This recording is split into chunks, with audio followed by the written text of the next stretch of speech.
Good afternoon, y'all. So I'm here at work on my lunch break and I'm looking around at this area where I'm at and all these shops. That's what we're doing right now is we're doing the dirt work for another shopping center out here in North Texas. But I'm looking at all these different shops. I see Hobby Lobby and I see PetSmart, Ross, TJ Maxx, Five Below, Burlington. Not to mention all the fast food restaurants. There's a Walmart. And I'm thinking about, what are these shops doing? They build them. As soon as they put up the buildings, these companies come in here and they buy up the different buildings and they put their shop in and they sell their goods, right?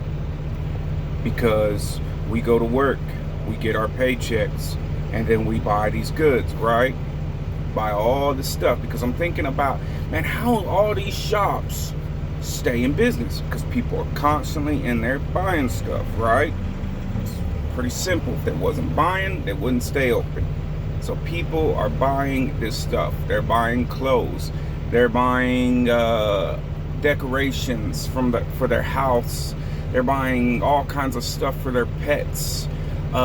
There's eye doctors over here. There's cell phone company right there, and they're buying all this food from these restaurants and stuff. Just buying. And I'm thinking about, is the buying necessarily a bad thing? No. From the dawn of civilization, man has always traded goods and services, right? But what were those goods and services originally? They were needs. And so I start thinking about how much stuff we buy that we don't need. But then think about our needs. What are our actual needs? Food, water, clothing, of course, but not excessive clothing where I have 20 outfits that I can choose from for each day and all these different gadgets and stuff, right? So we're buying all this stuff, and then when you think about our actual needs, our food, what do we have? Maybe, I've heard it said that the average American has 2 weeks of food on hand in their house, right?